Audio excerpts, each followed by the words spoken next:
Hello everyone, true IAS and PCS में आप सभी का स्वागत है दोस्तों। कंटिन्यू करते हैं अपनी डिस्कशन को पार्लियामेंट और स्टेट लेजिस्लेचर की कंबाइंड डिस्कशन को, जिसमें हम आगे पढ़ने वाले हैं मेंबरशिप ऑफ पार्लियामेंट।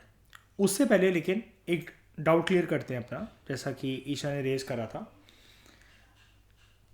ईशा, आपने ये बोला था कि यहाँ पर एक चीज़ दे रखी है। सबसे पहले हम पार्लियामेंट के चैप्टर की तरफ ही आ जाते हैं।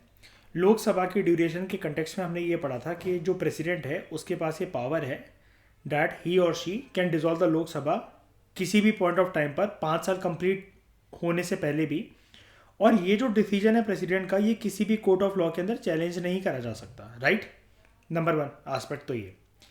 लेकिन अगर हम लोग देखें, यहाँ पर दे रखा था कि गवर्नर जो है इसके पास भी अथॉरिटी है to dissolve the assembly at any length of time, ठीक है। लेकिन अब यहां पर अगर अलग से नहीं दे रखा है तो इसका मतलब ये है yes it can be challenged in court of law, it can be challenge in courts. ऐसा होता किसकी वजह से? यहां पर एक पॉलिटिकल एंगल भी है, लेकिन इसकी एनालिसिस को समझते हैं। सेंट्रल लेवल की सबसे पहले अगर हम लोग बात करें और यहां पर आ जाए, लोकसभा अगर 5 साल से पहले डिसॉल्व हो रही है, ये चीज दोस्तों लिखने के लिए ठीक है, इसका थ्योरेटिकल एस्पेक्ट लिखने के लिए ठीक है। डेट प्रेसिडेंट जो है उसके पास अथॉरिटी है, ही इज ऑथराइज, मतलब उसके पास ये पावर है कि वो लोकसभा को डिसॉल्व कर सकता है even before the completion of 5 years, और इस चीज को किसी भी कोर्ट ऑफ लॉ के अंदर चैलेंज नहीं करा जा सकता। ओके, थ्योरेटिकली ये चीज ठीक है, लेकिन हम जानते हैं कि प्रेसिडेंट के पास सिर्फ सांस और सूसू करने के अलावा कोई भी एज सच डिस्क्रिशनरी पावर नहीं होती। उसको हर एक काम, उसकी जो भी पावर की जो लिस्ट है, जो भी उसका स्ट्रक्चर जो मेंशन्ड है, उसको हर वो काम पूछकर करना पड़ता है with the permission of prime minister and his council of ministers. अगर वो डिसॉल्व करेगा, इसके लिए एक कहानी जो कि सबको पता होती है, 1975 में हम लोग चलते हैं और इस 1975 के साल में हम लोग चलते हैं 26 जून वाले दिन। उस टाइम पर जो राष्ट्रपति थे वो थे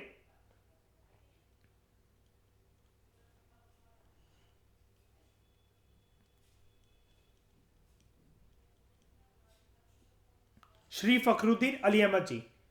इन्होंने इमरजेंसी प्रोक्लेम करी। मैं भी डिसॉल्व की बात नहीं कर रहा, इमरजेंसी इन्होंने प्रोक्लेम करी। क्या इन्होंने अपनी मर्जी से इमरजेंसी लगा दी? क्या देश में तो ये भी दे रखा है थ्योरेटिकल एस्पेक्ट में कि प्रेसिडेंट जो है वो इंपोज कर सकते हैं इमरजेंसी, लेकिन किससे पूछकर करा? किससे? अपने आप ही कि मेरे मन में आ रहा है मैं इमरजेंसी लगा देता हूं। इनको किसने कहा था ऐसा करने के लिए? प्राइम मिनिस्टर ने। अब जब लोकसभा जब डिसॉल्व होती है, आपको एक चीज और पता होगी। एक तो श्रीमती इंदिरा गांधी जी का एक ये इंस्टेंस था। इससे पहले आपको पता होगा उन्होंने एक टेन्योर अपना ऐसे ही, जब लोकसभा की टेन्योर 5 साल कंप्लीट नहीं हुए थे उससे पहले भी डिसॉल्व करवा दी थी लोकसभा। अगेन प्रेसिडेंट ने करी थी। किसके कहने पर करी थी? PM and his council of ministers. तो ये जो चीज लिखी हुई है ना, इसके ऊपर ये कोई प्राउड फील करने वाली चीज नहीं है मयूर। अगर आप देखो इस लाइन में दम नहीं है। थ्योरेटिकली तो बहुत अच्छा लगता है सुनने में, डैट प्रेसिडेंट जो है ही और she is authorise to dissolve the Lok Sabha 5 साल कंप्लीट होने से पहले भी, और उस चीज को किसी कोर्ट ऑफ लॉ के अंदर चैलेंज नहीं करा जा सकता। लेकिन प्रेसिडेंट ये किससे बिना पूछे नहीं कर सकता? बताओ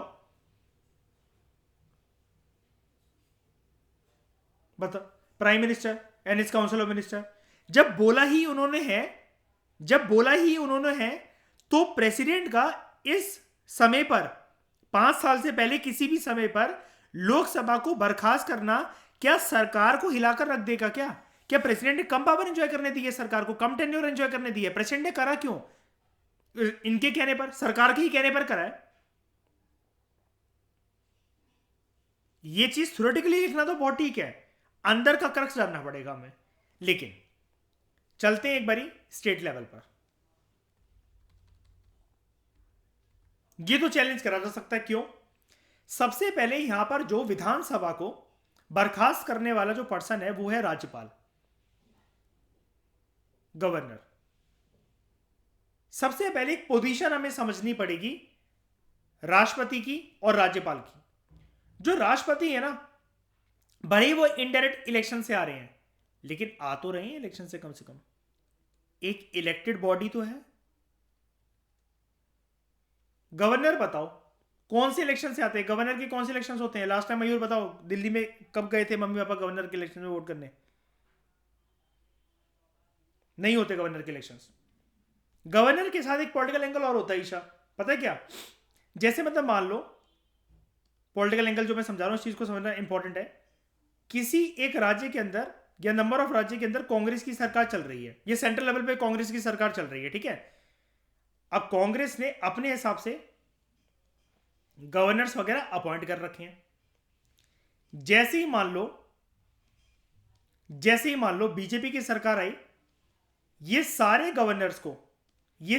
गवर्नर्स को हटाते हुए अपने हिसाब से बीजेपी फिर अपने गवर्नर्स को नॉमिनेट करके उनको राज्य के अंदर इंस्टॉल करवाएगी।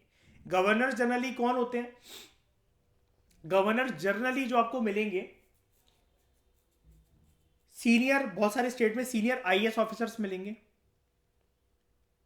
कुछ स्टेट में आईपीएस ऑफिसर्स मिलेंगे, और किसी किसी जगह के अंदर जो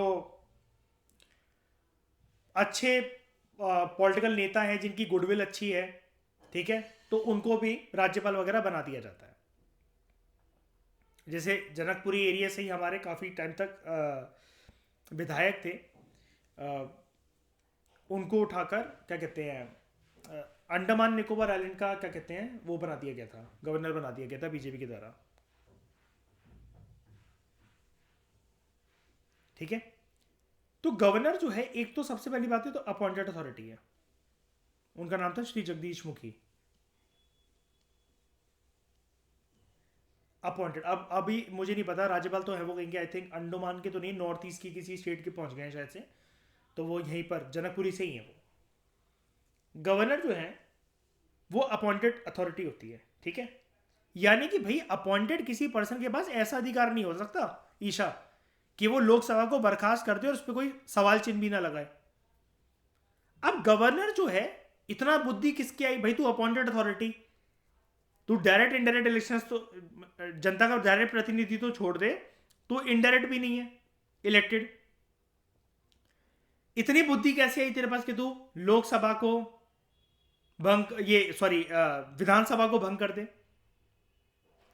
गवर्नर जो है उसको ऐसा माना जाता है, ऊपर वाला केस समझो पहले, मैंने ऊपर वाली कहानी क्यों लिखी कि कांग्रेस के टाइम पर जो गवर्नर थे, जब किसी और की सरकार आ गई बीजेपी की, तो वो कांग्रेस के कार्यकाल के सारे गवर्नर्स को हटाकर अपने गवर्नर जिनको वो बनवाना चाहते हैं उनको इंस्टॉल करेंगे, उनको अपॉइंट करेंगे। इसका मतलब गवर्नर जो है वो काम करता है as agent of centre.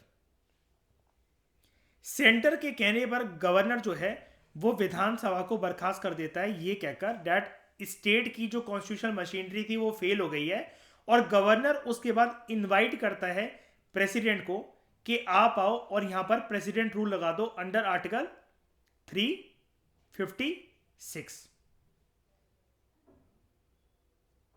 Right? यहां तक प्रोसीजर ठीक है? क्लियर है? क्लियर है? लेकिन गवर्नर का ऐसा करना सेंट्रल गवर्नमेंट के कहने पर, ऐसे तो फिर जिन जिन राज्यों के अंदर, मान लो मेरी एक पार्टी है, देश में लोकप्रिय पार्टी है, मैं लोकसभा में भी आ गया, बहुत सारी विधानसभाओं के अंदर आ गया, 5 विधानसभा पे मेरा कब्जा नहीं हो पा रहा है, लेकिन मेरे पास एक एजेंट है गवर्नर, मैं उसको बोलूंगा कि जाओ तुम विधानसभा को, ये स्टेट की कॉन्स्टिट्यूशन मशीनरी यहां पर फेल हो गई है, ये कर बर्खास्त कर दो। ऐसे ही थोड़ी ना कर लेगा, इस चीज को चैलेंज करा जा सकता है इन कोर्ट ऑफ लॉ के अंदर। ऐसे तो एक बार बताओ मयूर, जो पार्टी लोकसभा के अंदर आ गई, जिसने सरकार बना ली, ऐसे तो कोई भी ऑपोजिशन की सरकार किसी राज्य के अंदर नहीं टिक पाएगी, कभी नहीं हो पाएगा ऐसा, क्योंकि गवर्नर तो सबसे बड़ा एजेंट की तरह काम कर रहा है। गवर्नर से सवाल जवाब जब कोर्ट करता है ना, तो गवर्नर को महंगे पड़ जाते हैं।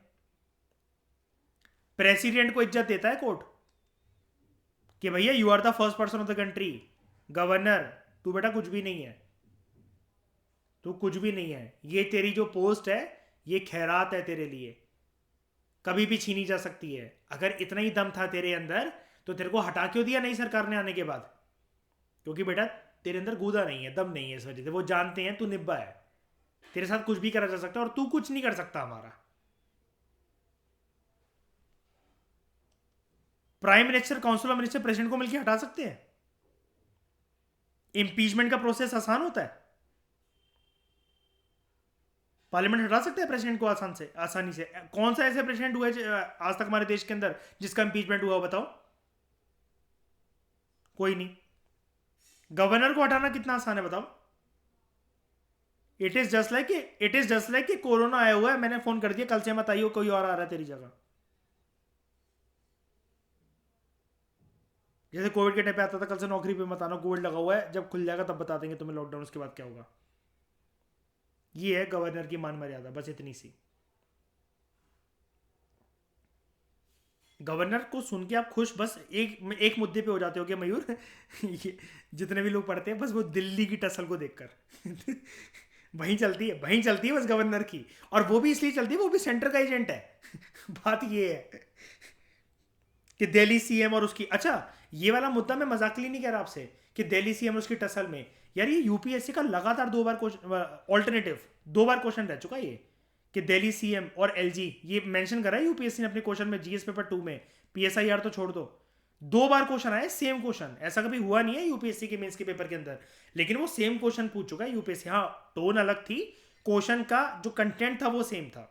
ऐसे ही यूसीसी के ऊपर भी यूपीएससी 2 बार क्वेश्चन पूछ चुका है, यूनिफॉर्म सिविल कोड के ऊपर। ये एलजी और दिल्ली गवर्नमेंट की जो टसल चलती है उसके ऊपर इसने 2016 एंड 2018 ऐसी कुछ, हाँ 2 साल पूछा था, ऑल्टरनेटिव ईयर में पूछा था लेकिन किसकी पावर टसल के बारे में बताओ, सारी की सारी चीजें,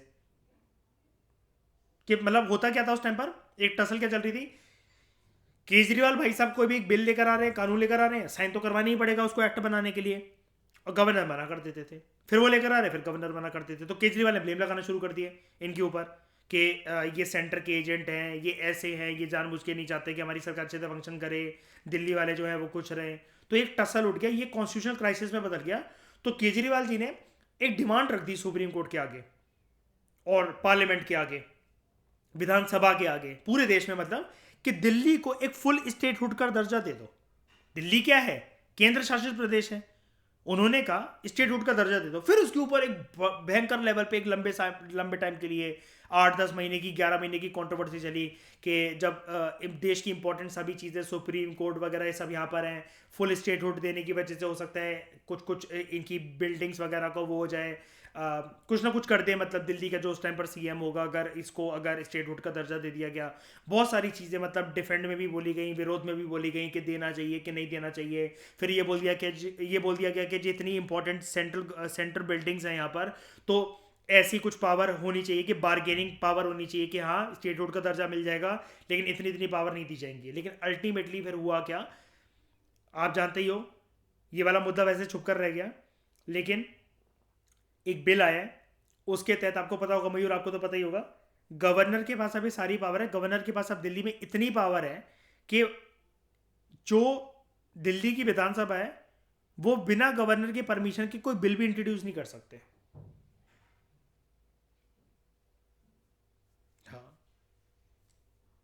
और कईयों को लगे ना अगर कभी भी कि दिल्ली में जो सीएम है वो अच्छे से फंक्शन क्यों नहीं कर पाते, ऐसा क्यों नहीं कर पाते, दिल्ली का सीएम सिर्फ एक वजह से अच्छे से फंक्शन कर सकता है, कब?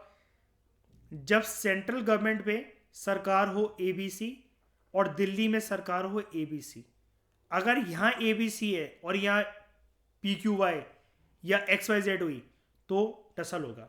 दिस इज द रीजन, मुझे यहाँ बोलना नहीं चाहिए, लेकिन पॉलिटिकल फिगर्स के नाम हमें बोलने नहीं चाहिए, हमारा कोई हक नहीं बनता है, हमें इन सब चीज़ों से दूर रहना होता है, जीएस पेपर कैंसिल लिखते हुए और अपने करियर में। लेकिन शीला दीक्षित 15 साल तक दिल्ली सीएम इसलिए अच्छे से कंटिन्यू कर पाई थी क्योंकि सेंट्रल पे कांग्रेस की सरकार थी।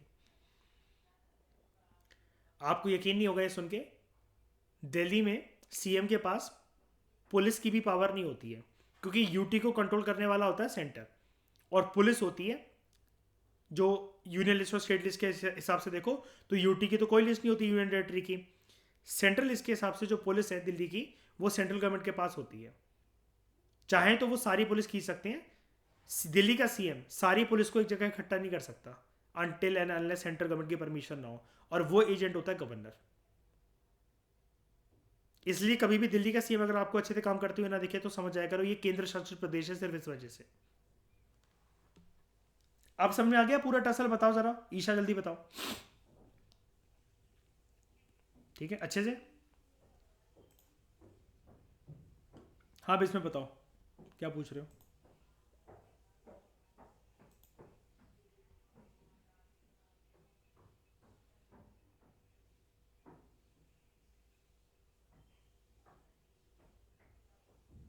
नहीं तो ये पावर नहीं है ना उसके पास। ये चीज यहाँ पर एक्सेप्शन में डाली ही नहीं हुई है कि हमने it can not be challenge in court of law. कहाँ लिखा हुआ है? मतलब कोई भी ऐसी जो जिसकी चीज हो कंसेंसस नहीं। आपको कैसे पता वो कंसेंसस है? कहाँ पढ़ा है आपने? बताओ कहाँ लिखा है कंसेंसस है उसका? उसकी कंसेंसस पावर डिफाइंड है क्या गवर्नर की कॉन्स्टिट्यूशन के अंदर? कंसेंसस, पहली बात है कंसेंसस तो बोलना भी नहीं चाहिए, हम उसको कहते हैं डिस्क्रिशनरी। वो कोई बॉडी नहीं है ना इसमें, उसकी बॉडी, उसकी औकात तो समझो पहले। इलेक्शन से आ ही नहीं रहा।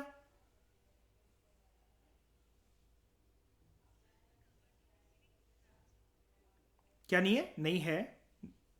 है। नहीं नहीं किसी भी कोर्ट मत बोलो, मतलब किसी भी कोर्ट नहीं, ऐसा मत बोलो कि अगर ये चीज़ है ना तो ये चीज़ देखो होता क्या, मैं आपको बता रहा हूँ। जो आप कह रहे हो आप पार्शली ठीक हो लेकिन वैसे गलत हो। क्यों? जब भी सरकार जब डिसमिस करी जाती है तो सबको पता रहता है, कोर्ट को भी पता रहता है सवालिया चिन्ह जो है वो सेंट्रल गवर्नमेंट से ज़्यादा लगते हैं। गवर्नमेंट से लेकिन गवर्नर से, सॉरी गवर्नर से लेकिन रिटर्न में मांगा जा सकता है। उनकी अथॉरिटी कंप्लीटली देखो ऐसा नहीं होता, क्योंकि देखो गवर्नर ये कहता है भाई ये मैंने तो कुछ नहीं करा, सेंट्रल गवर्नमेंट ने कहा था मुझे करने के लिए। तो कोर्ट डायरेक्टली किसे पकड़ेगा जब कोर्ट जानता ही है?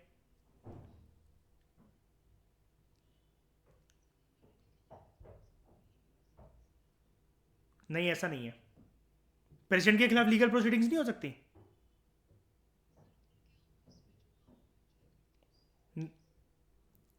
ये किसने बोला आपको?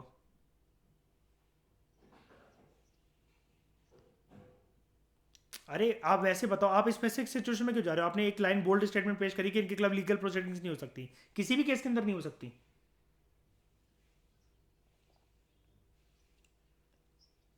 हाँ तो नहीं हो सकती है, तो नहीं हो सकती है।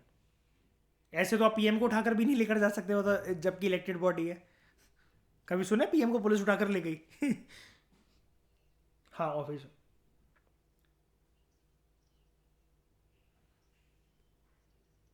हाँ लेकिन मैं वही कह रहा हूँ, ये चीज़ ना थ्योरेटिकली देखो क्या है कि लिखने में हम लिख देते हैं लेकिन सवालिया चिन्ह कोर्ट लगा सकता है इसके ऊपर। और टसल चलते रहते हैं, आप सुप्रीम कोर्ट में केसेस देखो पेंडिंग पड़े रहते हैं।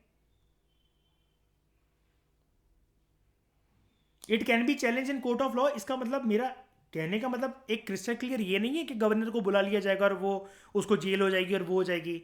सवालिया चिन्ह लगेंगे, सवालिया चिन्ह लगेंगे, इस केस में नहीं लगेंगे। कहाँ गया ये? इस केस में नहीं लगेंगे। एक सेकेंड, यहां नहीं लगेंगे प्रेसिडेंट से। ये टोटली इम्यून है। ये नहीं है क्योंकि सबको पता है, सबको पता है जो गवर्नर है अगर उसने कुछ ऐसा काम करा है तो वो सेंट्रल गवर्नमेंट का एजेंट है, इस वजह से उसने ऐसा करा है।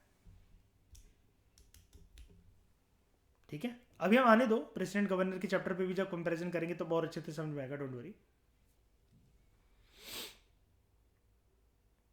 हम्म। यार सेंट्रल गवर्नमेंट की पावर दे रखी है और दिल्ली, दिल्ली और इसके बीच में, क्योंकि दिल्ली का स्टेटस देखो आप, दिल्ली एलजी वो है, यूटी है। दिल्ली खुद सेंटर के अंदर बीइंग अ यूटी, वहां जो एजेंट है वो भी सेंटर का एजेंट। अगर वहां पर बस सरकार अगर बीजेपी की हो ना, अगर सेंटर पे बीजेपी है तो वो आराम से चलेगा। मैंने यही तो समझाया कि सेंटर में अगर एबीसी की सरकार है और दिल्ली के अंदर एबीसी की है, बस दिल्ली का सीएम तभी अच्छे से काम कर सकता है। हर कोई यही चाहेगा ना कि हट जाइए भाई, जनता के सामने वो बदनाम हो जाए। अब देखो जनता पूरी बात तो जानती नहीं है मयूर के, दिल्ली आज भी अगर आप अपने दोस्तों से पूछोगे ना वो कहेंगे दिल्ली स्टेट है। दिल्ली वालों को ही नहीं पता कि दिल्ली क्या है। दिल्ली वालों को यहाँ की सीएम की पावर भी नहीं पता है। और out of the entire gamut of union territories Delhi की ही डिमांड क्यों चलती है कि स्टेटहुड दे दो? हालांकि दिल्ली सीएम एक पढ़े लिखे व्यक्ति हैं, आईआरएस ऑफिसर रह चुके, तो उन्होंने सोच समझ के इस डिमांड को उठाया था, लेकिन इसको नजरअंदाज कर दिया गया। ये बात दबकर रह गई बहुत तगड़ी तरीके से। ये वाली बात कई लोग नहीं जानते हैं, दिल्ली में 99% ये वाला बात नहीं जानते मयूर लोग, कि अब ये पावर हो गई है कि अगर दिल्ली सीएम को अगर विधानसभा के अंदर कोई बिल लाना है इंपॉर्टेंट, तो वो पहले एक परमिशन लेनी पड़ेगी गवर्नर से। वो एक्चुअली गवर्नर से परमिशन नहीं ली जा रही है। गवर्नर किसको बातें फॉरवर्ड करेगा अगर अंदर की बात हम करें, थ्योरेटिकल एस्पेक्ट को हटा दें? ऑब्वियस ही बात है। और वो कभी भी नहीं जाएंगे। और ये चीज कब हो सकती है? जब सेंटर पे एबीसी की सरकार हो और दिल्ली में भी एबीसी की सरकार हो। सेंटर पे अगर एबीसी की सरकार हो, दिल्ली में डीईएफ की सरकार चल रही है, तो जब पैरेलल लिंक नहीं बन पा रहा, कोई और पार्टी कोई और पार्टी, तो वो चीजें हमेशा नहीं नहीं नहीं नहीं यही चलता रहेगा फिर। अब अच्छा एक बात बताओ, इस टसल में हमेशा जीतता कौन है? जब भी दिल्ली में और ऐसा होता है कभी भी, कौन जीतता है इस टसल में? गवर्नर ही जीतता, मतलब सेंटर ही जीतती है ना कुल मिलाकर। अनब्रिडल्ड पावर है क्योंकि इस वजह से। ठीक है, अब हम आगे आते हैं। तो ईशा, शाइनी, सबको समझ में आ गया यहाँ तक? क्लियर? हाँ। और एक जो शाइनी जो पावर टसल है वो मैं आपको बता दूंगा जैसे ही हम प्रेसिडेंट करेंगे, उसके साथ साथ जब हम गवर्नर करेंगे तब। मतलब पैरेलल चैप्टर्स अभी हमें बहुत सारे लेकर चलने हैं, जैसे supreme court, high court, president, governor, ये अभी जैसे ये चल रहा है पार्लियामेंट, लेजिस्लेचर, तब आपको बहुत अच्छे से समझ में आ जाएगा।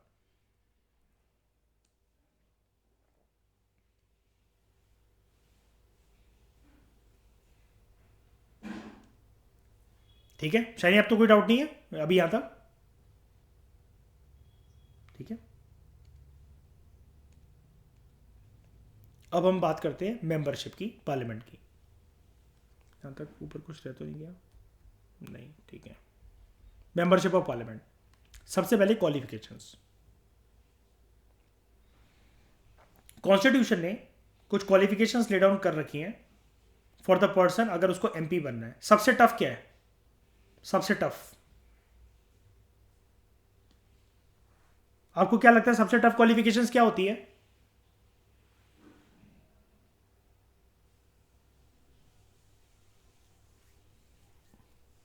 नहीं, सिटीजन ऑफ इंडिया, नागरिक ही नहीं होगा तो क्या होगा? ठीक है सबसे टफ होती है सिटीजन ऑफ इंडिया। ठीक है, दूसरा, जैसे ही वो चुनावी प्रक्रिया की बात आ रहा है, ही मस्ट, ही और शी, एक बात, एक हाँ एक इंपॉर्टेंट बात और बता देता हूं।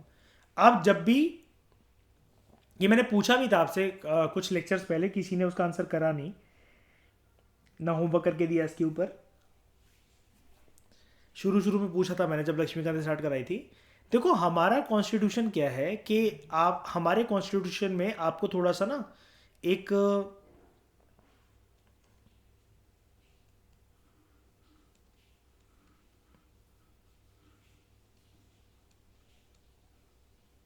फेमिनिस्ट वर्डिंग्स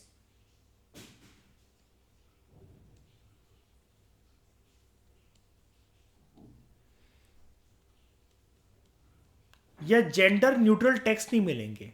क्या मतलब होता है इस अंग्रेजी का? हमारे कॉन्स्टिट्यूशन में जनरली ही लिखा रहता है। मेरे फ्रेंड से अभी लास्ट ईयर के इंटरव्यू में दो चार कैंडिडेट से, और मॉक इंटरव्यूज में भी दृष्टि वगैरह के और जेन्युइन यूपीएससी के इंटरव्यू से पूछ लिया गया था, उसका भी ऑप्शनल पीएसआई आ रही है,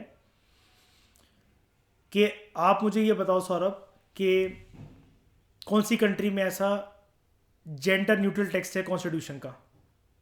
तो उसने बोला सर जनरली यूरोपियन कंट्रीज में होता है। तो उससे पूछा गया आप बताओ कंट्री कौन सी, बताओ, उसने आंसर कर दिया था।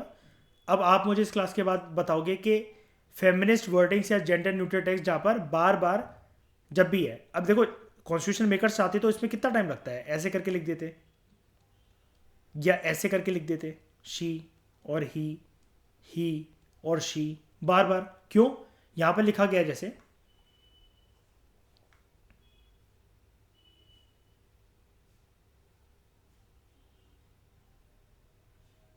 हाँ जल्दी आप मतलब देखते होगे, कुल मिलाकर आपने देखा होगा कि इसी को देख लो, हमारे देश में सारे एमपी ही हैं क्या?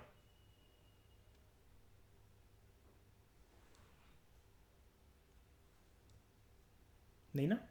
अब बीइंग अ पीएसआई और ऑप्शनल स्टूडेंट ना, आप याद रखना, अगर कभी आपसे इंटरव्यूअर या चेयरमैन जो होगा बोर्ड का वो ये पूछे कि मिस्टर बिस्मे आप कुछ एक रिकमेंडेशन दे सकते हैं कि हमारे कॉन्स्टिट्यूशन में कुछ एक चीज़ चेंज करने की ज़रूरत है क्या, तो आप बोलना sir I am totally satisfied with my constitution because वो अभी तक इंटैक्ट है लास्ट 75 सालों के अंदर, इसमें मुझे कोई भी चेंजेस नहीं लगते करने वाले। ठीक है सर, सिर्फ हमें दूसरी एक कंट्री से, और वो कंट्री अभी आप लोग बताओगे इस लेक्चर के बाद, भेजोगे ग्रुप पे कि कौन सी ऐसी कंट्री, या फिर दो चार एग्जांपल मिले आपको, वो अच्छी बात है। कौन सी ऐसी कंट्री है, यूरोपियन कंट्री या कोई भी कंट्री हो, कि हमें उससे ये चीज़ सर बोरो करनी चाहिए, जब हमने बोरोड और पैचवर्क कर रखा है तो हमें सर एक ये चीज़ भी अपना लेनी चाहिए सिचुएशन के हिसाब से कि हमें इसकी वर्डिंग को फेमिनिस्ट कर देना चाहिए और जेंडर न्यूट्रल टेक्स्ट कर देना चाहिए। And what I mean by saying this sir, that हमेशा हमारे कॉन्स्टिट्यूशन में 90% टाइम ही लिखा रहता है sir. There are she also on many post like president, PM वगैरह। ठीक है, तो सर बोलना कि wording should be like he और शी और ही। और एक और बात बता देता हूँ मैं आपको, एक ट्रिक बताऊँ ज़्यादा नंबर लेने की एग्जाम में, एग्जामिनर से लिखने वाले उसमें मेंस के पेपर के अंदर, आप कभी भी आंसर अपना ऐसे, स्पेशली ऐसे के अंदर ये चीज़ चेक होती है। ऐसे में ये चीज़ आपको कम से कम, मैं बता रहा हूँ, 15 से 20 नंबर एक्स्ट्रा मिल जाएंगे आपको। जब भी कोई लाइन इस्तेमाल करो ना, अब उनको मेरा नाम रोल नंबर तो पता नहीं है, लेकिन मैं जब भी ऐसे लिखकर इसको ही और शी लिखूंगा ना, तो ये नॉर्मल चला जाएगा। हाँ, इससे एक एग्जामिनर के दिमाग में क्लिक होगा, यस इसने दोनों को मेंशन कर रखा है। मैं एक स्टेप बियॉन्ड जाता हूं, या तो ऐसे, और मेरे पास टाइम की किल्लत होती है तो ऐसे लिख देता हूं। सबसे पहले मैं फीमेल को प्रेफरेंस देता हूं, उसके बाद मेल को। क्यों? ये चीज ना एग्जामिनर को रोक देती है। आपको अभी नहीं पता लगेगा, ऐसे कभी भी अपना चेक करवाना किसी एक अच्छे पर्सन से, और अगर आपने सिर्फ ये लिखा हुआ है तब तो आप समझ लो कि आपके नंबर कटने ही कटने हैं। ठीक है, सिर्फ शी भी लिखा हुआ है तब भी आपके नंबर कटे, क्योंकि आपके अब उनके पास आपका नाम नहीं है तो वो सोचेंगे आप बंदी हो और ज़्यादा ही कुछ वो महिला मुक्ति मोर्चा खोलकर बैठे हुए हो। ठीक है, आपको फेमिनिस्ट होना पड़ता है। आप ये थोड़ी ना बंदी हो तो आप कुछ भी कर लोगे, अपना गर्ल कार्ड खेलोगे। ठीक है, ये हरामजादापन भी नहीं करना है। ये जो है ये बेस्ट होता है, इससे आपको नंबर मिलते हैं। इंस्पिरेशन इसकी क्या है?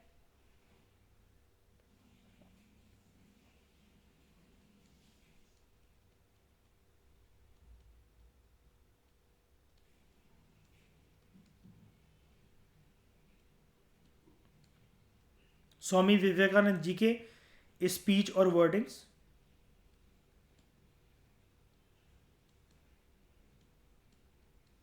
In Chicago.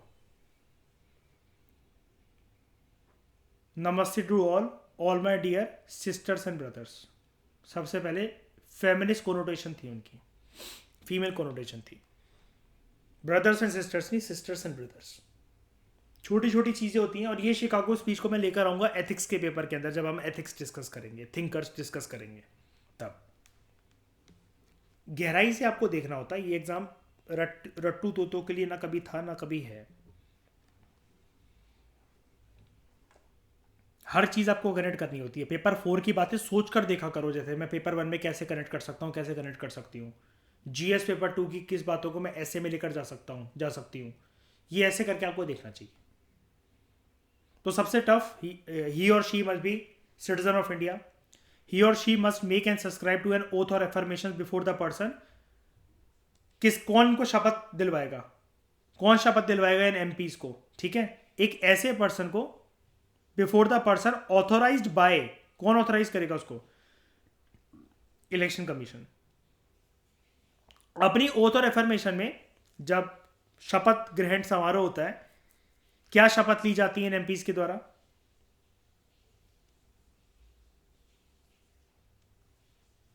संविधान की मर्यादा का पालन रखेंगे, एकनिष्ठ होकर काम करेंगे, to bear true faith and allegiance to the constitution of India. उसके बाद देश की सॉवरेनिटी और इंटीग्रिटी को होल्ड करके रखेंगे। एमपी दो हाउसेस के होते हैं, लोकसभा राज्यसभा के। अब यहां से आप जान जाओ कि राज्यसभा को अपर हाउस क्यों क्यों कहा जाता है, हाउस ऑफ एल्डर्स। यहां पर पर्सन मिनिमम 30 साल का होना चाहिए इन केस ऑफ राज्यसभा, और 25 साल का हो सकता है इन केस ऑफ लोकसभा। ज्यादा एज किसकी दिख रही है? 30। लॉजिक लगाने का तरीका क्या है? एल्डर कौन हुआ इनमें से, 25 वाला कि 30 वाला? 30 वाला। हाउस ऑफ एल्डर्स किसे कहा जाता है? राज्यसभा को। बस ये लॉजिकली याद रखने का तरीका है, ठीक है। आपको ये चीज़ काफ़ी लाइट लगी होगी सुन के कि ये क्यों बता रहे हो। मैं हर किसी से एक्सपेक्ट नहीं करता कि पॉलिटी हर किसी को पहले से ही पता है, ठीक है। कोई बात नहीं, बिल्कुल मेरी जिम्मेदारी है वो एबीसी लेवल से हर चीज़ करवाना, ठीक है। तो सुगंधा, ये चीज़ क्लियर हो गई आपको? बताओ कि हाउस ऑफ एल्डर्स और ये क्यों कहा जाता है।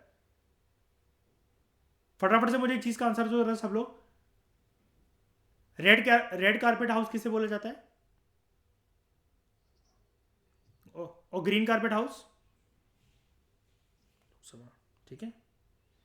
तो हम हर एंगल से जो प्रिपेयर कर रहे हैं ना, आप ऐसा मान जाओ कि इसके बियॉन्ड अगर कोई भी क्वेश्चंस अगर आपको आएंगे, आप श्योर शॉट उसको क्या करोगे, लीव कर दोगे। This question is not meant for me, क्योंकि मैंने सारी एनालिसिस कर ली, सब कुछ रेडी कर ली। ये क्वेश्चन एक अपने आप में ट्रैप है, इसको देखकर मेरा टाइम वेस्ट होगा। तो मयूर उसको ऐसा समझ लेना कि ये मेंस का मैकब्राइड कमीशन या एलिलोपैथी का क्वेश्चन है ये।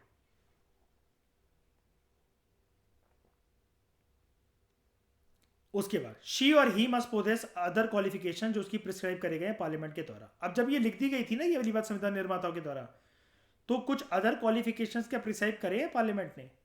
तो पार्लियामेंट ने एडिशनल क्वालिफिकेशंस लिखे हैं। यस, पार्लियामेंट लेकर आया एडिशनल क्वालिफिकेशंस। तो ये मेंशन कर रखे हैं पार्लियामेंट ने। पार्लियामेंट तो हमेशा कोई भी काम बिना एक्ट के तो कर ही नहीं सकता। पार्लियामेंट का पानी का ग्लास है एक्ट, खाने की थाली है एक्ट, स्पून का नाम है एक्ट, पार्लियामेंट के टेबल का नाम है एक्ट, चेयर का नाम है एक्ट, बेड का नाम है एक्ट। मतलब पार्लियामेंट अगर है तो वहां एक्ट है, बिना एक्ट के पार्लियामेंट का अस्तित्व नहीं है। तो एक्ट आया, रिप्रेजेंटेशन ऑफ पीपल एक्ट 1951। क्या बोला पार्लियामेंट ने? पार्लियामेंट ने दो कंडीशंस इसके अंदर एडिशनल कंडीशंस ले डाउन करी। अब मैं आपको एक बात बताता हूं। अगर आपको, ध्यान से सुनना, बहुत ध्यान से, अगर आपको स्टेट पीएससी में क्वेश्चन आए कि पार्लियामेंट की मेंबरशिप किस प्रकार से डिटरमाइन होती है, what are the various qualifications laid down by the what are the various qualifications laid down by constitution, कि अगर एक पर्सन को एमपी बनना है, 5 मार्क्स का क्वेश्चन है या 10 मार्क्स का क्वेश्चन है। आप इसको यहां तक एड्रेस करके छोड़ देना, टाइम बचाना और दूसरे क्वेश्चन को एड्रेस करने लग जाना। अगर आपसे वो ये पूछे फ्लो में, देखना गलती कहां हो जाती है। Mention some of the qualifications laid down by constitution for a person to become member of parliament, question number 1। दूसरा question, mention some of the qualifications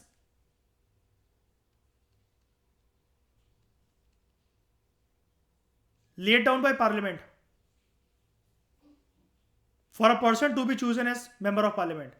ये 4 लिखोगे ना तो 0 ही मिलेगा। ये 4 लिख दो, 0 ही मिलेगा।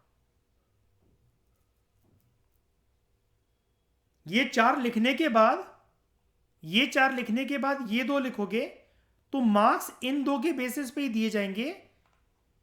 आपने अपने पेन की स्याही और पेपर का जो स्पेस है वो वेस्ट कर दिया ये लिखकर, क्योंकि ये 0 ही है आपके लिए, ये कुछ नहीं है, बेकार है नंबर।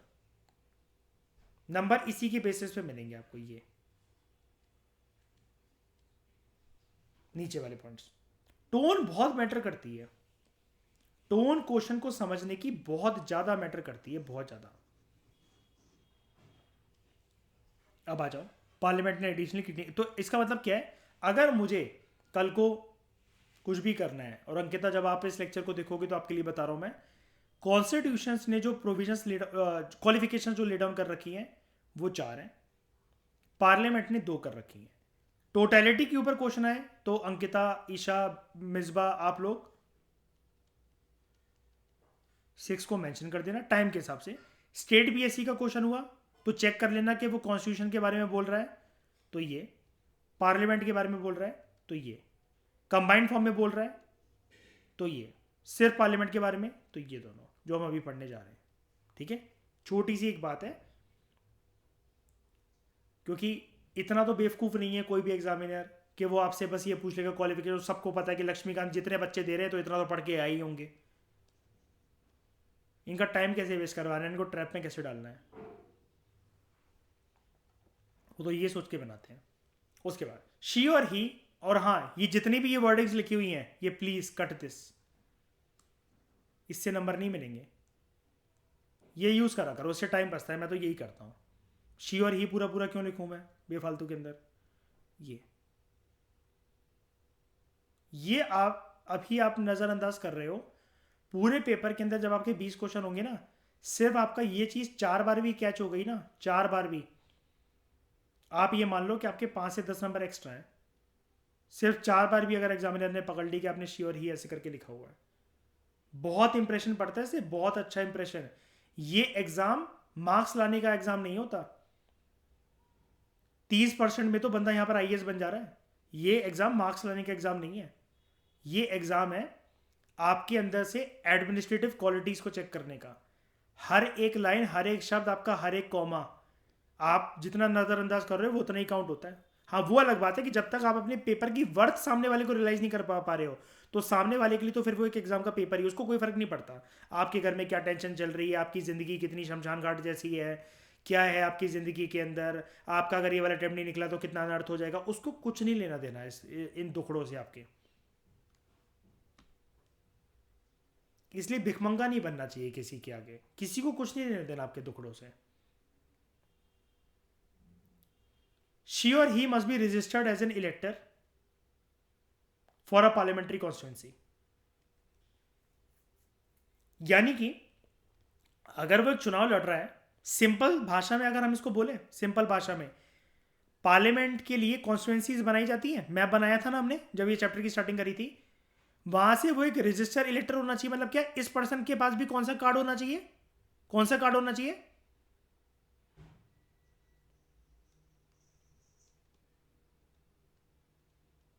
Voter ID. अब मैं एक बात बताता हूं आपको, एक गेम समझाता हूं।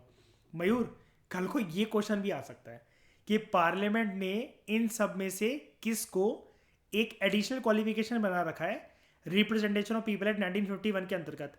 अब रट्टू तोते होंगे, वो कहेंगे वोटर आईडी जैसा तो कोई शब्द था ही नहीं पक्का। मैं तो कसम खा के बोल सकता हूँ, बोल सकती हूँ, लेकिन शाइनी इसका मीनिंग तो इंटरप्रेट हो रहा है ना यहाँ पर, ये वाला ऐसे होता है, ऐसे होता है पेपर सॉल्व।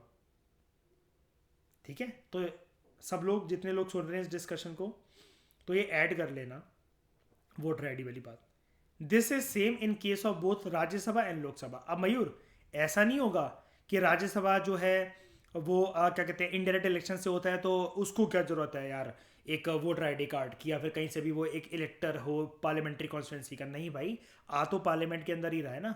तो अगर एमपी बनना है तो पार्लियामेंट की, मेंबर ऑफ पार्लियामेंट बनना है तो पार्लियामेंट की कोई कॉन्स्टिट्यूंसी जो होगी, जो रीजन होगा, लोकेशन होगा, जहां से एक लक्ष्मण रेखा खींची होगी।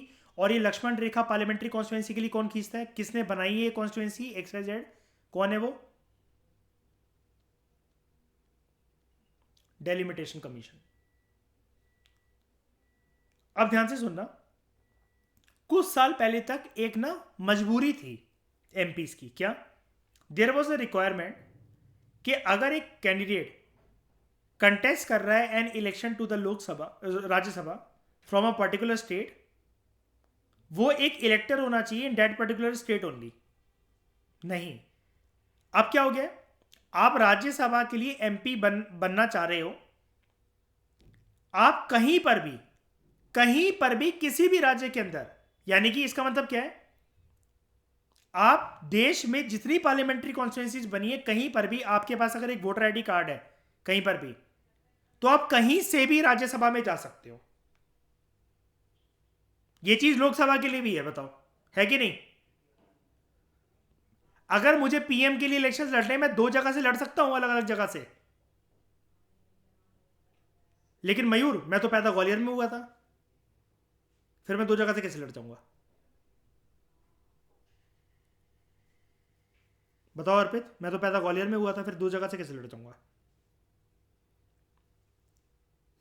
ये आप बोलो ऐसा कि सर ये कंडीशन थी, पहले पहले थी, मतलब एक बंदिशें थी, मतलब ऐसा तो नहीं था कि मतलब सिर्फ मध्य प्रदेश से ही लड़ना है।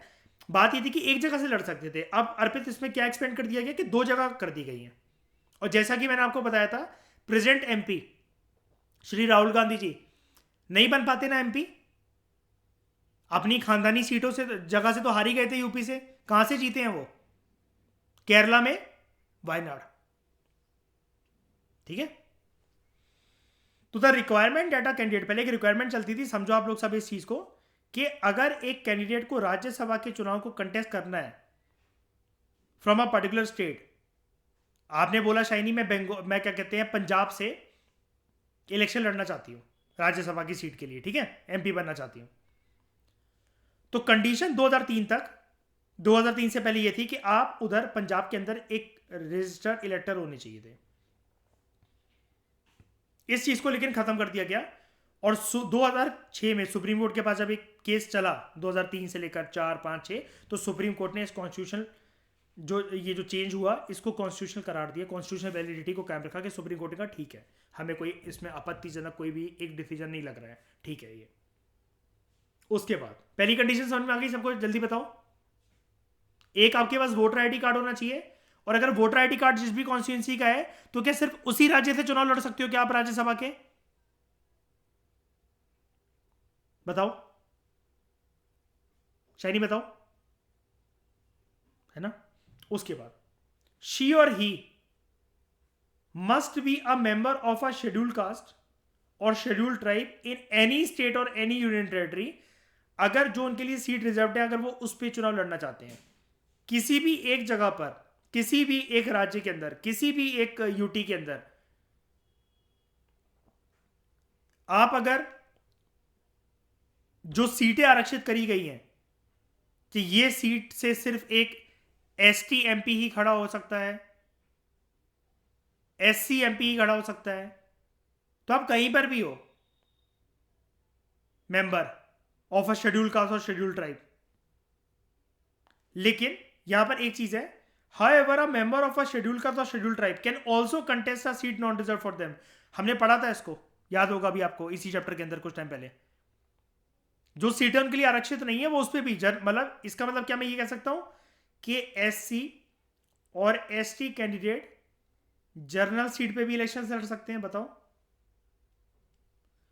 As well as reserve seat पे भी लड़ सकते हैं। और रिजर्व कौन सी? जो उनके लिए है।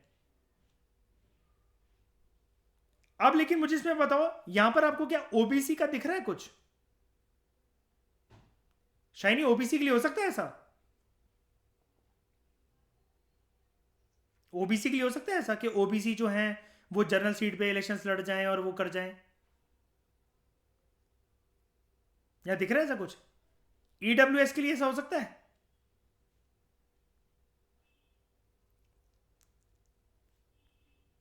बोलो। जो मान लो कल को सीट रिजर्व हो गई, तो पहली बात है इसमें ऐसा मत बोलो कि हो सकता है। कौन सी सीटें तुम्हें रिजर्व दिखती हैं आजकल ऐसी? हाँ। तो ये चीजें, मतलब क्या है, मैं आपको ये बताना चाह रहा हूँ कि एग्जाम में बैठा एक कैंडिडेट ना अपना एक्स्ट्रा दिमाग लगा लेता है कि रिजर्वेशन की बात इनके लिए है, तो यहां पर भी कुछ ना कुछ होती होगी। सिर्फ एक वर्डिंग से ही तो गलत करवा देता है यूपीएससी आपका वो चीजें। जिस चीजों के बारे में प्रक्रिया दे नहीं रखी है, उसको आपको हाथ नहीं लगाना है। जैसे अगर यहां पर इसने बोल नहीं रखा है, जैसे अभी हम ऊपर ही पढ़ रहे थे इस डिस्कशन को, ये इधर स्टेट लेवल पर जो हम पढ़ रहे थे, यहां पर जब उसने एक्स्ट्रा नहीं बोल रखा है, तो अपना दिमाग मत लगाओ एक्स्ट्रा कि ये चैलेंज हो सकता है डिसीजन कोर्ट में कि नहीं हो सकता। जब वो, अगर उसको चैलेंज होना होगा या नहीं होना होगा, वो स्पेसिफिकली बता देगा। पॉलिटी के अंदर एक्स्ट्रा दिमाग नहीं, क्योंकि जो चीजें जैसी दे रखी हैं वो आपको वैसी ही लिखनी होती हैं। इसलिए यहां पर कई लोग एक्सट्रीम स्टेटमेंट को देखकर एलिमिनेट कर देते हैं, वो ऐसा नहीं होता हमेशा आपके काम आ जाए। ट्रिक्स से थोड़ी ना प्रीलिम्स क्लियर होता है।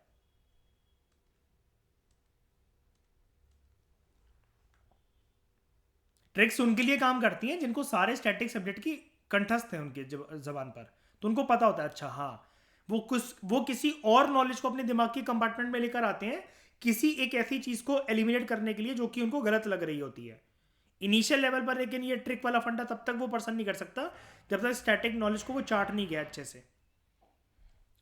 फिर बात करते हैं डिसक्वालिफिकेशंस की। भाई डिसक्वालीफाई भी तो करे जाते होंगे। Under the constitution a person shall be disqualified for being elected as member of the parliament कब? अगर वो एक ऑफिस ऑफ प्रॉफिट होल्ड करके बैठे हुए हैं अंडर द यूनियन गवर्नमेंट और स्टेट गवर्नमेंट। अब एक बात बताता हूं इंपॉर्टेंट, ये ऑफिस ऑफ प्रॉफिट की पर्टिकुलर डेफिनेशन कॉन्स्टिट्यूशन के अंदर गिवन है कि नहीं है, जल्दी बताओ। नहीं है। और मैंने आपको एक चिट्ठा बनाने के लिए बोला था ना रागनी, जब हम लक्ष्मीकांत कर रहे थे कि जो जो चीजें कॉन्स्टिट्यूशन के अंदर डिफाइंड नहीं है ना, उनके एक चिट्ठा बना लो, this is not defined, this is not, this is not. तो होगा कि एग्जाम के अंदर जब भी क्वेश्चन आएगा ना तो वो हमेशा ऐसे ही करता है। रागनी आपने भी पेपर्स देखे होंगे मिसबा, है ना, कि this is defined, this is given in this this article. तो वो ट्रैप होता है ना मिसबा, वो एक ट्रैप होता है। वो कहते थे कि ये डिफाइंड है इस आर्टिकल के अंदर, हम बैठ के सोचने लग जाते हैं।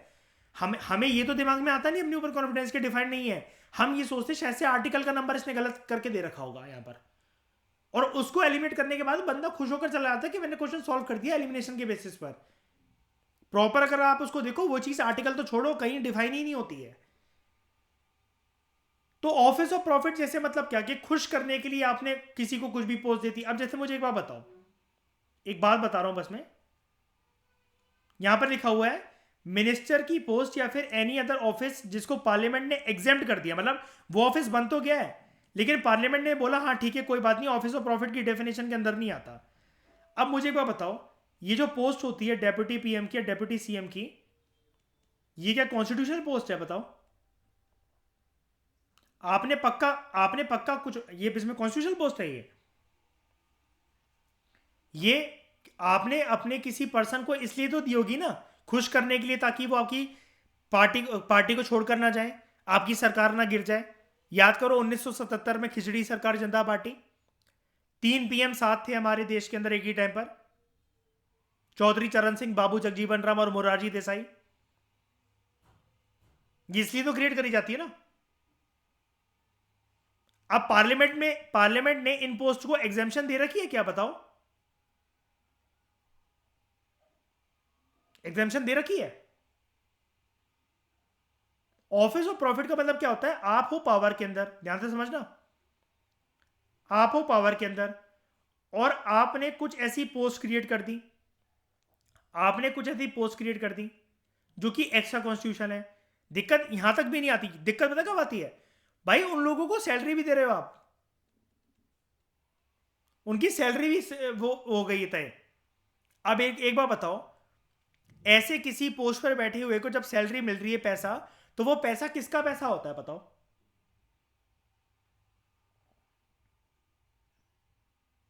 और जब जो चीज डिफाइन ही नहीं है तो आप क्या बना दो क्या ऐसी पोस्ट है बताओ? ये चीज दिल्ली सीएम ने करी थी तो किसने फटकार लगाई थी और उनको उन पोस्ट को अबॉलिश करा था बताओ? कोर्ट ने।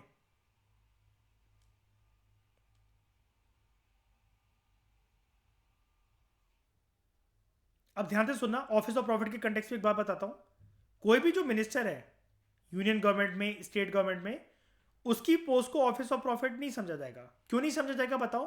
क्योंकि एक मिनिस्टर किसकी वजह से बना है, किसका ट्रस्ट उसने पहले जीता है, जल्दी बताओ? जनता का, पब्लिक का।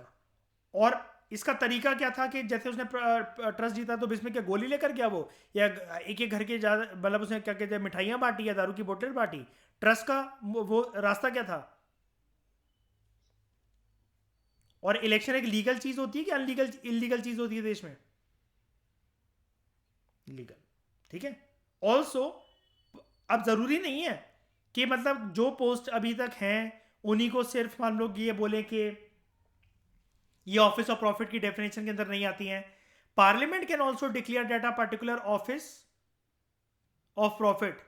ये कैंडिडेट को डिस्क्वालीफाई नहीं करेगा पार्लियामेंट्री मेंबरशिप से, यानी कि अगर एमपी शिप अगर उस पर्सन के पास है तो वो डिस्क्वालीफाई नहीं होगा, नॉट डिस्क्वालीफाई, थोड़ा सा गैप है यहां पर देख लेना, ठीक है।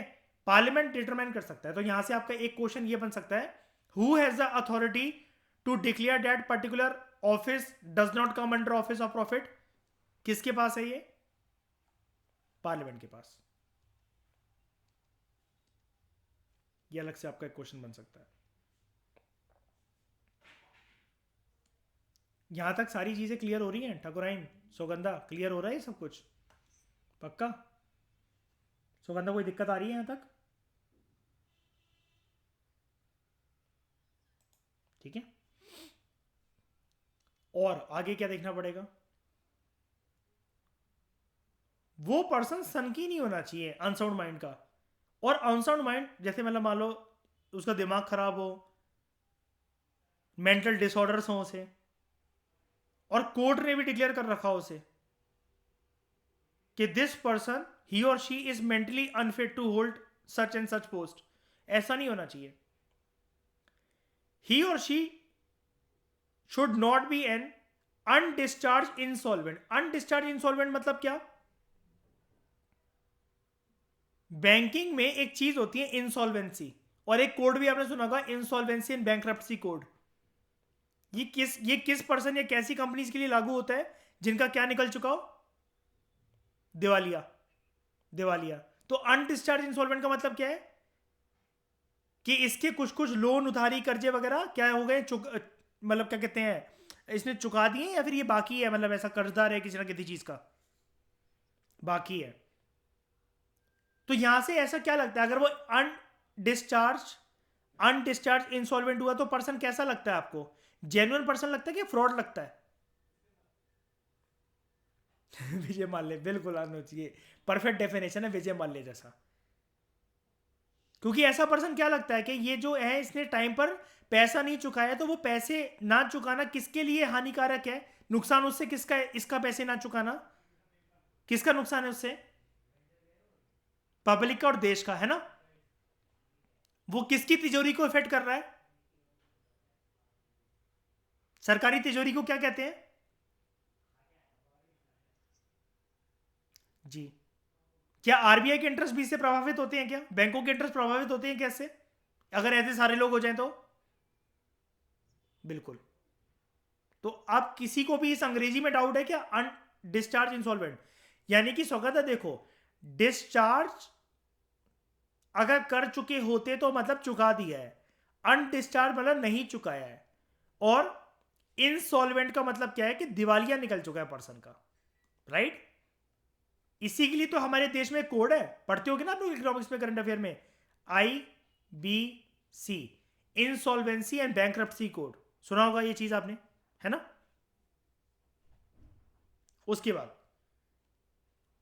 कब उसकी मेंबरशिप डिस्क्वालीफाई हो जाएगी, if she or he is not a citizen of India, या तो वो भारत के नागरिक ही नहीं है, नहीं रहे हैं, मतलब पहले तो थे अब नहीं रहे हैं, कैसे, किसी फॉरेन स्टेट की सिटीजनशिप को अपनी मर्जी से एक्वायर कर लिया हो, मतलब ऐसा नहीं है चोरी छुपे, मतलब इन्होंने बोल दिया अब हम ना कनाडा के नागरिक हैं, यूएसए के नागरिक हैं, तो उनको बोला जाएगा जाओ भाई ये सीट छोड़ दो अब आप।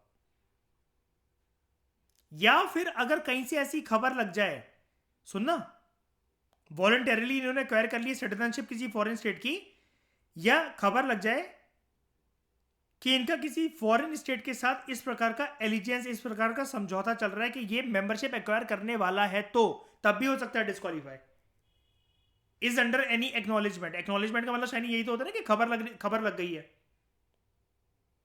ये प्राप्त करना चाह रहा है।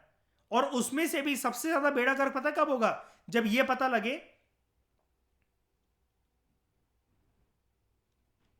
एनिमी स्टेट के साथ ऐसा कुछ समझौता कर रहा है। दाऊद इब्राहिम के बारे में क्या आता है, मैं अर्पित कहां पर है वो अभी इस टाइम पे, मतलब जनरली उसको सिटीजनशिप किसने दे रखी सबसे पहले जब वो इंडिया से भागा, पाकिस्तान ने, कराची में रह रहा था, है ना। हाँ, रिपोर्ट आजकल ये भी आती है कि कोविड के टाइम पे मर गया है, क्योंकि उसकी कोई एक्टिविटी दिख नहीं रही है। इफ ही और she is so disqualified under any law made by the parliament, और या फिर पार्लियामेंट ने कोई भी अन्य लॉ अगर बनाकर उसको डिस्क्वालीफाई कर रखा हो। अब ध्यान से समझना, ध्यान से समझना। हमने दोस्तों क्वालिफिकेशंस के टर्म्स में मैंने आपको एक ट्रिक बताई अभी कि कॉन्स्टिट्यूशन ने क्वालिफिकेशंस 4 ले डाउन कर रखी हैं। फिर बोला गया लास्ट क्वालिफिकेशंस की बोलती है कि पार्लियामेंट कोई अन्य क्वालिफिकेशन अगर देना चाहे तो वो दे सकता है। तो हाँ, पार्लियामेंट ने 1951 का RPA representation of people act को यूज करके 2 एडिशनल क्वालिफिकेशन और दी थी। मैंने आपको ये भी बता दिया कि एग्जामिनर आपको क्वेश्चन बनाकर कैसे फंसा सकता है। अब बिल्कुल अपोजिट कर दो, डिसक्वालिफिकेशन के ऊपर क्वेश्चन अगर ये आए कि संविधान ने डिसक्वालिफिकेशन के ऊपर क्या क्या क्वालिफिकेशंस दे रखी है, ये डिसक्वालिफिकेशन के ऊपर क्या क्या प्रोविजन दे रखी है, तो वो है 5। पांचवी ये कहती है, कॉन्स्टिट्यूशन ने 5 दे रखी है डिसक्वालिफिकेशन की प्रोविजन कि किन किन मामलों में, किन किन परिस्थितियों में पर्सन की एमपीशिप छीनी जा सकती है, वो एमपी नहीं रहेगा या नहीं रहेगी। ठीक है। पांचवा कहता है कि अन्य चीज भी और हो सकती है, डिस्क्वालिफिकेशन के क्राइटेरिया हो सकते हैं जैसा पार्लियामेंट डिटरमाइन करेगा। तो क्वालिफिकेशन में सेम एक्ट को यूज करते हुए पार्लियामेंट ने 1951 रिप्रेजेंटेशन ऑफ पीपल एक्ट 1951 को यूज करा तो 2 एडिशनल क्वालिफिकेशन दी थी। अब रिप्रेजेंटेशन ऑफ पीपल एक्ट के अंदर पार्लियामेंट ने 8 डिस्क्वालिफिकेशन दे रखी है, यानी कि संविधान में तो 5 दे रखी है, पार्लियामेंट ने 8 दे दी। क्या है ये 8, देखते हैं। एडिशनल डिस्क्वालिफिकेशन, तो अगेन क्वेश्चन ऐसे ही बन सकता है, अब आप कंफ्यूज मत होना। कॉन्स्टिट्यूशन ने कौन कौन सी डिस्क्वालिफिकेशन ले डाउन कर रखी है, पार्लियामेंट ने कौन कौन सी कर रखी है। ये भी आ सकता है रिप्रेजेंटेशन ऑफ पीपल एक्ट 1951 के अंतर्गत कौन कौन सी क्वालिफिकेशन और डिस्क्वालिफिकेशन। तो याद रखना, क्वालिफिकेशन हो चाहे डिस्क्वालिफिकेशन हो, जब ये एक्ट का नाम आपके सामने आ जाए 1951, तो आपको सिर्फ एक चीज याद रखनी है, डैट ये चीज संविधान ने ना करके पार्लियामेंट ने कर रखी है। वो अलग बात है कि पार्लियामेंट को ऐसा करने की पावर संविधान नहीं दी थी। नंबर 1, यहां तक किसी को कोई डाउट है? बताओ, हम ये पढ़े पार्लियामेंट के एडिशनल डिस्क्वालिफिकेशन, जल्दी बताओ। ठीक है। अब डिस्क्वालिफिकेशन मतलब समझ जाना, एमपी की पोस्ट रहेगी कि हट जाएगी, ये भी बता दो, जल्दी बता दो। ठीक है। Number 1, she or he must not have been found guilty किसी इलेक्टोरल प्रैक्टिसेस में या करप्ट प्रैक्टिसेस इलेक्शंस के टाइम पे करी हो, उस टाइम पे ये गुनाहगार नहीं होने चाहिए उस चीज के। इनसे कोई ऐसा संदिग्ध अपराध ना हो गया हो जिसकी वजह से इनको जेल हो गई हो 2 या 2 से ज्यादा साल की। अगर ऐसा कोई अपराध हुआ है तो मतलब ये संगीन अपराधी की कैटेगरी के अंदर आता है और ऐसे किसी पर्सन को अधिकार नहीं है एमपी बनने का। लेकिन अगर किसी पर्सन को कभी भी डिटेंशन के अंदर डाला गया हो अंडर प्रिवेंटेड डिटेंशन लॉ, वो एक क्राइटेरिया नहीं है डिस्क्वालिफिकेशन का, याद रखना। जेल हुई है 2 से ज्यादा साल की, no MPship, tata bye bye, खत्म। लेकिन प्रिवेंटिव डिटेंशन के अंदर ऐसा कुछ नहीं। और एक बार बताओ, प्रिवेंटिव डिटेंशन की कोई तय सीमा जनरली होती है क्या, या फिर इसको बढ़ाया जा सकता है? बताओ। तो उसके अंदर अगर ये चीज ब्रीच हो गई 2 साल से ज्यादा वाली, तो क्या माना जाएगा अगर प्रिवेंटिव डिटेंशन है तो? नहीं ना। जब भी कोई पर्सन चुनाव लड़ता है तो उसको, अर्पित आपको पता होगा, इलेक्टोरल एक्सपेंसेस की एक लिस्ट सबमिट करनी पड़ती है चुनाव आयोग के सामने, है ना, और एक टाइम लिमिट के अंदर करनी चाहिए, है ना। और उसको ये भी बताना पड़ता है ना कि उसकी बीवी कौन है, प्रॉपर्टी कितनी है, पूरी संपत्ति जोड़कर, खेती बाड़ी वगैरह जोड़कर कितने हैं पैसे, है ना, ये चीज़ पता है ना सबको, देना होता है और टाइम के अंदर देना होता है। अब ये तो नहीं कह सकता ना पर्सन मैं तो कुछ साल बाद दे दूंगा, कुछ महीनों बाद दे दूंगा, नहीं ना।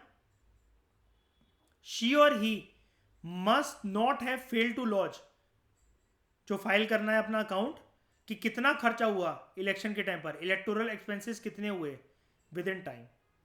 विद इन टाइम जो देना है उसमें क्या करना चाहिए, पर्सन फेल नहीं करना चाहिए। She or he must not have failed in this.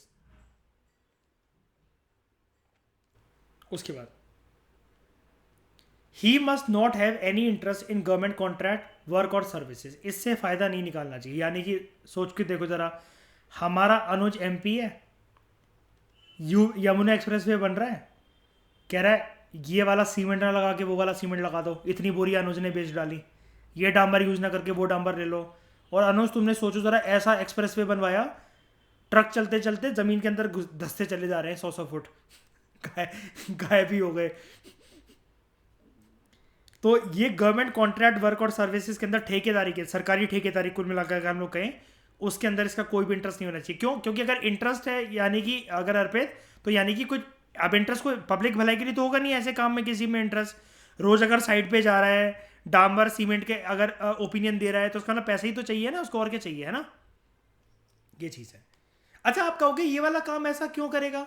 ये वाला काम ऐसा इसलिए करेगा, मान लो अर्पित आप हो जैसे यूपी के अंदर, है ना, और यमुना एक्सप्रेस वे आगरा से होकर निकल रहा है, वहां से होकर निकल रहा है, और आप आगरा के अंदर ही एमपी हो, तब तो आपको ये तो पता रहेगा ना कि काम चल रहा है। और मैं फिर बहुत सारा जो मटेरियल होता है, अब एक्सप्रेस वे का मटेरियल तो आपको ये भी पता है हजारों करोड़ का होता है अर्पित, है ना? तो जो आपकी कॉन्स्टिट्यूंसी से होकर जो लाइन गुजरेगी, जिस सड़क की, जिस हाईवे की, जिस रोड की, तो कम से कम कुछ सैकड़ों करोड़ तो वहां पर भी होगी इन्वेस्टमेंट, है ना? तो आपने बोला कि इधर का अधिकारी मैं हूं, ये मेरी कॉन्स्टिट्यूंसी के अंदर पड़ता है, तो तुम ऐसा करो कि यहां से रोड में ये वाला डामर लगाना शुरू कर दो। छोटी सी एक बात बता रहा हूं मतलब मैं। और ऐसे करके आपने क्या करा, एक क्वालिटी को कॉम्प्रोमाइज करके वो करके आपने क्या करा, क्या निचोड़ लिए? पैसे। उसके बाद ही और she must not be a director और मैनेजिंग एजेंट और hold an office of profit किसी भी कॉर्पोरेशन के अंदर जहां पर गवर्नमेंट का एटलीस्ट 25% शेयर हो। यानी कि इसको तो भूल ही जाओ, इसमें तो 51% होता है। पीएसयू और पीएससी में कहीं पर भी आपको दिख सकते हैं ये एमपी इस पोस्ट पर, डायरेक्टर या मैनेजिंग एजेंट, है ना? यहां पर तो फिर भी शाइनिंग 51% होती है ना? जहां पर 25% भी हो ना, वहां पर भी नहीं होने चाहिए दूर दूर तक। अगर हुए तो क्या मान लिया जाएगा? They are holding office of profit. अगला, she or he must not have been dismissed from government service for corruption or disloyalty to the state. अब आप कहोगे इसका मतलब क्या? गवर्नमेंट सर्विस से कभी हो गए हो डिसमिस, मतलब क्या? डिसमिस तो यहां होने जा रहे हैं ना। पहले कैसे? पहले ऐसे, मान लो रागिनी आप एक आईएएस ऑफिसर रहे हो और इतनी करप्शन मचाई आपने, इतनी करप्शन मचाई, इतना बेड़ा गर्क करा देश का कि मिनिस्ट्री ऑफ पर्सनल को आपकी रिपोर्ट ही देनी पड़ी प्रेसिडेंट को, और प्रेसिडेंट ने आपको सर्विस से निष्कासित कर दिया करप्शन या डिसलॉयल्टी के चार्जेस पर। अब मुझे ये बताओ रागिनी, अगर कहे कोई बात नहीं आईएएस की पोस्ट चली गई, मैं एमपी या एमएलए के इलेक्शन लड़ जाती हूँ, पॉसिबल है इसके लिए क्या? ये है इस लाइन का मतलब। कितने अच्छे थे रागिनी। रागिनी ऐसे जवाब दे रही है सच में ऐसा हो रहा हो जैसे हम ही क्यों, है ना? हो सकता है। और आप ये कहोगे, देखो अगेन मैं एक बात बता रहा हूँ अर्पित, ये जितनी बातें लिखी हैं, ये जितनी बातें लिखी हैं, क्या वर्ड टू वर्ड हमारे देश में इंप्लीमेंट हो जाती हैं ऑफिस ऑफ प्रॉफिट वाली? क्या कोई MP office of profit hold नहीं करता? क्या उसके बाद भी क्या वो बर्खास्त हो जाता है? मतलब क्या रहता है? और ऑफिस ऑफ प्रॉफिट अभी कह सकते हो कि अभी मतलब अर्पित 543 एमपी से किसी ने होल्ड करके कुछ भी नहीं रखा, आज तक कभी नहीं रखा। और कभी किसी को डिसमिस करा गया इस चीज के लिए? कभी सुना है? ये चीज है। लेकिन सुनो सुनो, ये चीज कभी इंटरव्यू में नहीं बोलनी है कि सर देखो मैं आपको एक ऐसा आंसर दे रहा हूं या दे रही हूं, लेकिन सर आप भी जानते हो ये चीज ना थ्योरेटिकली ठीक है और रियल में तो सर आपको भी पता है कि रियल बातें क्या चलती है। भाई हाथ जोड़ के तुमसे विनती कर रहा हूँ, इंटरव्यू रूम में कभी ऐसे अपनी पहेलियां मत बुझाने लग जाना, बहुत गंदा इंप्रेशन पड़ता है। अर्पित अपनी यूपी की पॉलिटिक्स को अपने घर तक ही रखना इंटरव्यू रूम में नहीं कि सर ये खत्म हो गया, अब मैं कुछ, हम अपनी बातें करें जरा 15 मिनट हाँ, तो he must not have been convicted for promoting differences, झगड़ा, ठीक है, बिटवीन डिफरेंट ग्रुप्स, या फिर for the offence of bribery. Bribery क्या होता है? सिंपल सी चीज क्या होती है? कुछ लेना। एनमिटी का मतलब क्या होता है?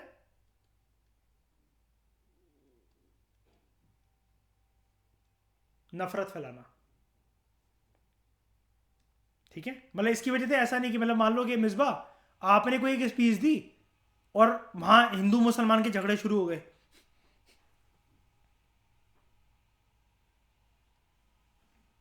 he must not have been punished for preaching or practicing social crimes like untouchability, dowry, sati. एक बात ध्यान से सुनना, एक बात ध्यान से सुनना।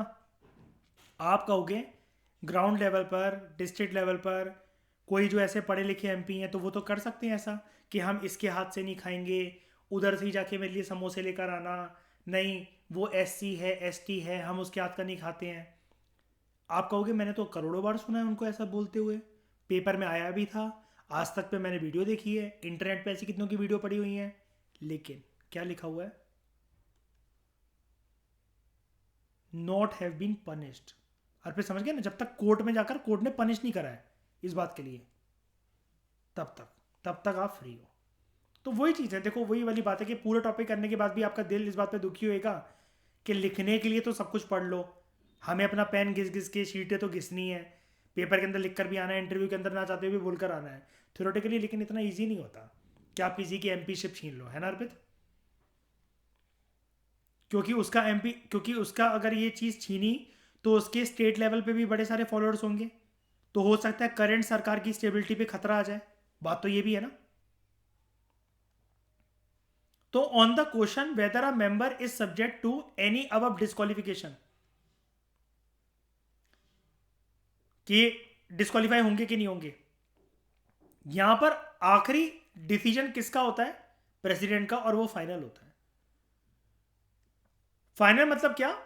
आप इससे किंतु परंतु नहीं कर सकते, सर देख लो जरा, थोड़ा सा देख लेते एक बारी सर, याद है मैं आपको जब आप बजट स्पीच दे रहे थे मैं आपको मिला था, मैंने आपको बिस्लरी की बोतल दी थी, आपको गर्मी लग रही थी, जब मैंने आपको अपनी गाड़ी में बिठाया था एक बारी, उसका डिसीजन फाइनल है, यहाँ आप कोई भी मक्खन नहीं लगा सकते उसे, ना डरा धमका सकते हो प्रेसिडेंट को। हाउएवर प्रेसिडेंट क्या कहता है?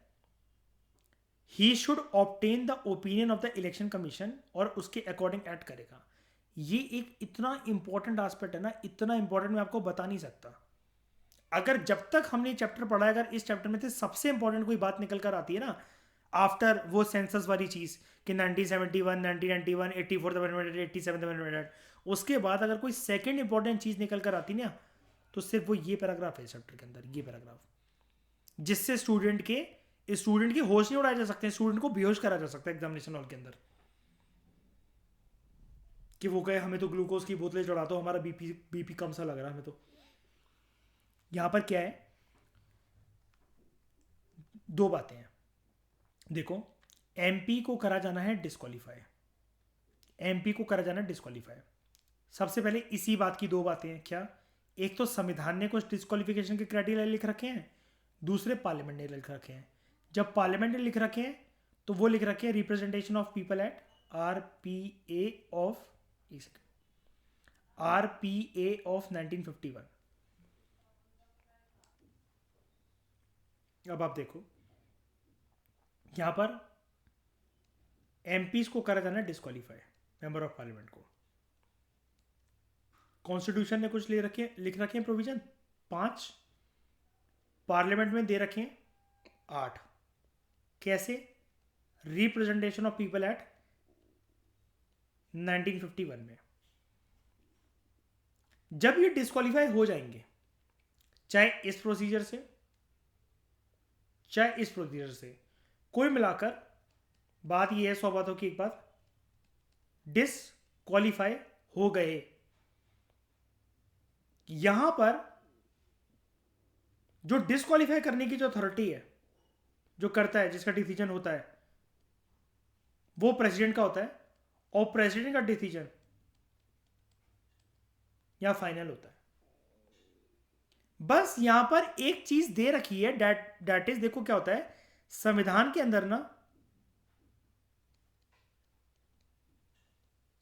when there is something in the constitution, it should follow a route, it should follow a path, it should follow a procedure।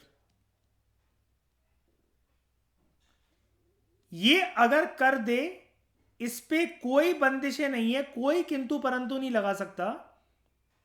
बस एक बार के लिए ये ओपिनियन लेता है इलेक्शन कमीशन ऑफ इंडिया का, और उसके अकॉर्डिंग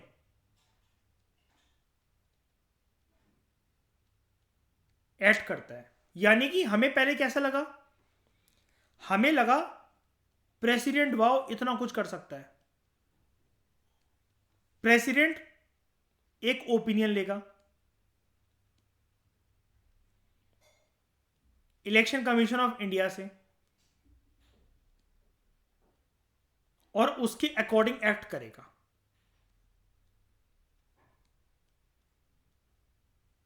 घुमा फिरा के ये साइकिल ऐसे घूमती है। इसको प्लीज याद रखना, this is extremely extremely important.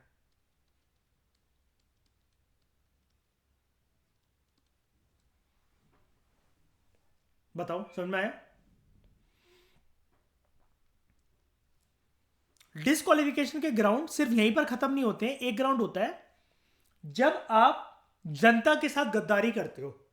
जनता के साथ गद्दारी किस प्रकार से होती है, आप में से ये चीज सिर्फ वही समझ सकते हैं जिन्होंने पोस्ट इंडिपेंडेंस के लेक्चर्स को सीरियसली लिया है, जो वो उन क्लासेस में आए हैं, उनकी रिकॉर्डिंग ऐसी देखी है कि ये नहीं वो पोस्ट इंडिपेंडेंस तो फालतू है। याद होगा अर्पित आपको, आयाराम गयाराम वाली पॉलिटिक्स हमने कवर करी थी, है ना? और इसलिए मैं पोस्ट इंडिपेंडेंस का वो वाला टॉपिक पहले कवर करवाना चाहता था। अब आपको अगले लेक्चर से जो डिफेक्शन वाला जो टॉपिक है कि डिफेक्शंस के टर्म्स पर, डिफेक्शंस के ग्राउंड्स पर कैसे एक एमपी को डिस्क्वालीफाई करा जा सकता है, वो भी एक इंटरेस्टिंग चीज़ है जानने वाली। और सिमिलरली फिर हम क्वालिफिकेशन डिस्क्वालिफिकेशन जानेंगे स्टेट लेवल पर, स्टेट लेजिस्लेचर के। यहाँ तक किसी को कोई डाउट है तो पूछ लो मुझसे, ज़रा बताओ। सिर्फ जो मैंने पढ़ा है उसी के कंटेक्स्ट में, मतलब कुछ अगर है तो बताओ, कुछ चीज़ समझ में ना आई हो, या अभी तक इस चैप्टर में हमने जो भी कवर करा है वो क्लियर है ना? तो इस डिस्कशन में दोस्तों फिलहाल इतना ही। Thank you very much for discussion.